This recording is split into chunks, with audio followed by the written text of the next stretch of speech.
ఓం మహాగణాధిపతయే నమః. ఓం గురుభ్యో నమః. ఓం శ్రీమాత్రే నమః. పరమేశ్వర స్వరూపమైనటువంటి జ్యోతిష, వాస్తు మరియు ఇతర అనేకమైనటువంటి శాస్త్రములను మనకు అందించినటువంటి మహర్షులకి నమస్కారం. హయగ్రీవ హయగ్రీవ హయగ్రీవేతి యోపదేత్ తస్య నిస్సరతే వాణి జన్హుకన్యా ప్రవాహవత్.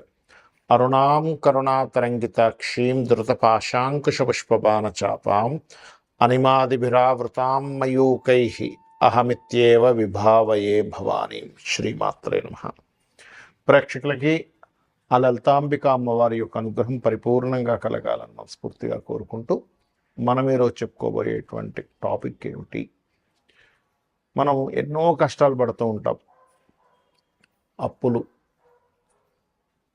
అదేవిధంగా ఆరోగ్య సమస్యలు, అనారోగ్యాలు పారవడం, మరియు ధనం రాకపోవడం, వివాహం అవ్వకపోవడం, సంతానం కలగకపోవడం, ఇలాంటి అనేకమైనటువంటి విషయాలు ఎందుకు ఇబ్బంది పడుతుంటాము. అదేవిధంగా మంచి కూడా ఉంటుంది. ఏమిటి? మంచి జాబ్ రావడం కావచ్చు, బాగా ధనం సంపాదించడం కావచ్చు, వ్యాపారంలో బాగా కలిసి రావడం కావచ్చు, మంచి సంతానం కావచ్చు, మంచి భార్య కావచ్చు. ఇవన్నీ అసలు ఎందుకు జరుగుతాయి? ఇబ్బంది ఎందుకు పడతాము? ఎందుకు వస్తాయి అంటే, మీకు పూర్వజన్మ కర్మ అనేటువంటిది ఒకటి ఉంటుంది. ప్రతి లగ్నం 12 రాసులు ఎలా ఉంటాయో 12 లగ్నాల్లో పుట్టిన వారికి, ఈ భూమి మీద పుట్టిన ప్రతి జీవి కూడా పూర్వజన్మ కర్మతోనే పుడతాడు. అది స్త్రీ కావచ్చు, పురుషుడు కావచ్చు, ఏదైనా ఒక జీవి కావచ్చు. ఆ పూర్వజన్మ కర్మ కంట్రోల్ చేయబడగలిగితే మీకు ఆటోమేటిక్గా ఇప్పుడు ఉన్నటువంటి సమస్యల నుంచి బయటపడగలుగుతారు. అది ఎలాగ చేసుకోవాలి? ప్రతి లగ్నంలో పుట్టిన వారికి ఆ పూర్వజన్మ కర్మను ఎలా తగ్గించుకోవాలి, పుణ్యాన్ని ఎలా పెంచుకోవాలి అనే విషయాన్ని ఇప్పుడు మనం తెలుసుకుందాం. అయితే ఈ విషయాలు చెప్తుంది నేనైనప్పటికీ కూడా చెప్పిస్తుంది సాక్షాత్ లలిత అమ్మవారిగా భావిస్తూ ఒక్కొక్క లగ్నం నుంచి తెలుసుకుందాం. లగ్నం తెలియని వారు రాశి నుంచి చూసుకోండి. కర్కాటక లగ్నము, కర్కాటక రాశి. మీకు పూర్వజన్మ కర్మ బాగుందా, బాగోలేదా, ఎక్కడ అడ్డుపడుతుంది అని తెలుసుకోవాలి అంటే ప్రధానంగా మీరు తెలుసుకోవాల్సింది మీ యొక్క జన్మజాతక చక్రాల్లో శుక్రగ్రహం యొక్క పరిస్థితి ఎలా ఉందో తెలుసుకోవాలి. కర్కాటక లగ్నం వారికి ముఖ్యంగా ఎమోషనల్గా ఉంటారు. కొంచెం మానసికమైనటువంటి ఇది కొంచెం ఎక్కువగా ఉంటుంది వాళ్ళకి. అంటే మదర్లీ నేచర్ ఎక్కువగా ఉంటుంది. ఆ మదర్లీ నేచర్ ఎక్కువ ఉన్నటువంటి గురు ఈ యొక్క కర్కాటక లగ్నం వారికి పూర్వజన్మ కర్మ శుక్ర రూపంలో వస్తుంది.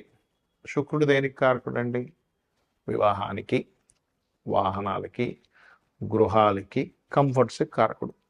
శుక్రుడు పాడయ్యాడా, వీటి మూలంగానే ఇబ్బందులు వస్తూ ఉంటాయి. అంటే ఏదో భూమి కొన్నాం, ఏదో ఇల్లు కట్టుకున్నాం, ఈ కట్టుకున్న ఇల్లు మూలంగా శత్రుత్వాలు ఏర్పడటం, పక్కింటోడితోనో లేకపోతే అన్నదమ్ములతోనో. ఇది శుక్రుడు పాడైతేనే. శుక్రుడు బాగుంటే ఇంక మీకు తిరుగులేదు. గుర్తుపెట్టుకోండి, పూర్వజన్మ కర్మ అద్భుతం. అయితే ఇక్కడ శుక్ర రాశుల్లో ఉండే గ్రహాలు ఏంటో తెలుసుకోవాలి. అందులో ముఖ్యంగా వృషభంలో ఏవైతే గ్రహాలు ఉంటాయి, కర్కాటక నుంచి లాభస్థానంలో ఉండే గ్రహాలకు సంబంధించిన దానం ఇస్తేనే మీకు లాభాలు ఎక్కువ పెరుగుతూ ఉంటాయి లైఫ్లో. మరి దేవతారాధన ఏం చేయాలి? మీరు ఎక్కువగా సుబ్రహ్మణ్యేశ్వర స్వామి ఆరాధన, ఎంత మీరు సుబ్రహ్మణ్యేశ్వర స్వామి ఆరాధన చేస్తే అంత బాగుంటుంది. గుర్తుపెట్టుకోండి. అలాగే ఎక్కువగా బొబ్బర్లు దానంగా ఇవ్వండి. అది కూడా అమ్మవారి ఆలయాల్లో ఇవ్వండి. లేదండి మాకు శుక్రరాశుల్లో మిగతా గ్రహాలు ఉన్నాయి, ఆ గ్రహాలకి ఏం చేసుకోవాలి అంటే, మీకు వీడియో ఎండింగ్ వరకు చూసినట్లయితే ఏ గ్రహం ఉంటే ఏ దానం ఇవ్వాలి, ఒకవేళ దానం ఇవ్వలేని పరిస్థితుల్లో అది గోవుకి ఏవి తినిపిస్తే క్లియర్ అవుతుంది అనేటువంటి విషయం నేను మీకు చెప్తా. అయితే మీరు మాత్రం గుర్తుపెట్టుకోవాల్సింది, శుక్ర గ్రహం బాగుందా బాగాలేదో తెలుసుకోండి. బాగుంది, ఇంకా తిరుగులేదు. సమ్ టైమ్స్ ఏమవుతుంది, ఉపాసించాల్సిన దేవతా గ్రహం కూడా ఒక్కోసారి సమ్ ప్లానెట్స్ మారుతూ ఉంటాయి, పాడవుతూ ఉంటాయి. అప్పుడు మీకు 5వ స్థానంలో ఉండే గ్రహం పాడైంది, ఉదాహరణకి 5వ స్థానంలో గ్రహాలు బాగాలేవు, అప్పుడు 9వ స్థానంలోకి వెళ్ళాలి. అంటే ఏంటి? గురుగ్రహానికి సంబంధించి చేసుకుంటుండాలి. ఉదాహరణకి మీకు ఏ దానాలు ఇవ్వాలో చెప్తానని చెప్పాను కాబట్టి, రవి కనుక ఉన్నాడు మీకు 6వ స్థానంలో, లేదు మీకు ఇప్పుడు దాకా చెప్పినటువంటి పూర్వజన్మ కర్మ ఏ రాసుల్లో ఉండే గ్రహాలని చెప్పాను కదా, ఆ రకంగా రవి కనుక ఉన్నట్లయితే గోధుమలు దానంగా ఇవ్వండి. సూర్య భగవానుడి దగ్గర దీపారాధన చేయండి, లేదా సూర్య భగవానుడికి అర్ఘ్యం వదలండి. చంద్రుడు ఉన్నాడు, బియ్యము దానం ఇవ్వడం ప్లస్ వైట్ కలర్ క్లాత్. కుజుడు కందులు ఎరుపు రంగు వస్త్రము, బుధుడు పెసలు గ్రీన్ కలర్ వస్త్రము, గురువు శనగలు ఎల్లో కలర్ వస్త్రము, శుక్రుడు బొబ్బర్లు తెలుపు రంగు వస్త్రము, శని భగవానుడు మనకి నీలం రంగు వస్త్రము, తెల్ల నువ్వులు ఇవ్వచ్చు, నల్ల నువ్వులే ఇవ్వాలని రూల్ ఏం లేదు, నువ్వులు ఇవ్వడం ప్రధానం అక్కడ. అదేవిధంగా రాహు అయితే మినుములు, కేతు అయితే ఉలవలు దానంగా ఇవ్వాలి.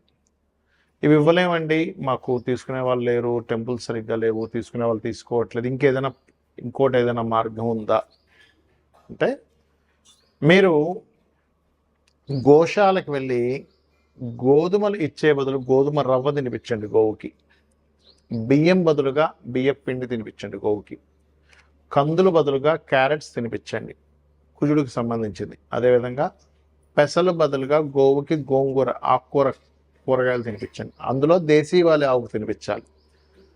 గురువుకి శనగలు ఇచ్చే బదులుగా గోవుకి అరటికాయలు తినిపించండి. బొబ్బర్లు తినిపించడం కాకుండా బొబ్బర్లు ప్లేస్లో ఏదైనా తీపి పదార్థం, తీపి చపాతీకి చక్కగా తేనె పూసి ఆ 3 చపాతీలు చిన్న చిన్న ముక్కలుగా తీసి తినిపించండి. శనికి సంబంధించిన నువ్వులు దానం ఇస్తున్నాం కదా, నువ్వులు బదులుగా నువ్వులు తినిపించకూడదు గోవుకి తీసుకెళ్ళి, అదైనా ప్రెగ్నెన్సీ ఉంటే అది ఇబ్బంది అయితే మీకు ఇంకో దోషం ఏర్పడుతుంది. బెల్లము తినిపించండి చక్కగా గోవుకి, పిడికెడి బెల్లం పెట్టండి సరిపోతుంది. మినుములు బదులుగా మీరు 4 బెల్లపు ఉండలుగా చేసి తినిపించవచ్చు.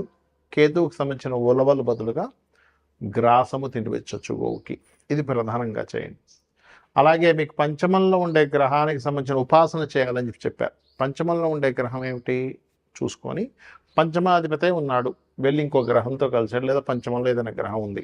ఉదాహరణకి మేషలగ్నానికి అయితే పంచమాధిపతి రవి అవుతాడు, వృషభ లగ్నానికి అయితే బుధుడు అవుతాడు, కన్యారాశి అవుతుంది పంచమం, మిథున లగ్నం అయితే తులారాశి అవుతుంది పంచమం, కర్కాటకం అయితే ఈ రకంగా వృశ్చికం అవుతుంది, అంటే పంచమం కుజుడు అవుతాడు. అలాగా మీ లగ్నం నుంచి 5th లార్డ్ ఎవరో చూసుకొని ప్రధానంగా మీరు ఆ రకంగా సూర్యుడు ఉన్నాడు లేదా సూర్యుడు అయ్యాడు, అప్పుడు సూర్య భగవానుడే.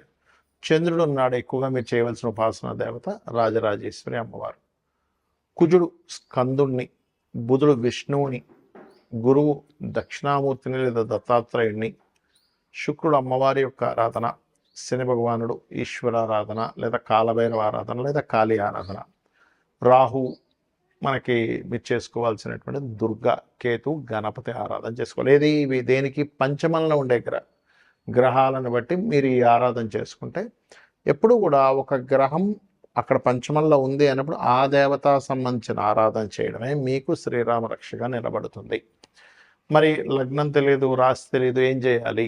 సింపుల్, లలిత చదువుకోండి లేదా సూర్య నమస్కారాలు చేసుకోండి. నాకు నక్షత్రము, రాశి, లగ్నం ఏమీ తెలియదండి, నేనేం చేయాలి అంటే, దీనికంటే బెస్ట్ మరొకట్లేదు. చక్కగా ఉదయం నిద్ర లేచి సూర్య నమస్కారాలు చేసుకోవడం, మీరు సూర్యుడికి అర్ఘ్యం వదలడం, చక్కగా సూర్య భగవాన్ ఎదురుగా నిలబడి మనస్ఫూర్తిగా నమస్కారం చేసుకోవడం, లలితా సహస్రనామాలు వినడం కానీ చదవడం కానీ చేయండి ఉదయము సాయంత్రం. దానికి మించిన రెమెడీ మరొకట్లేదు.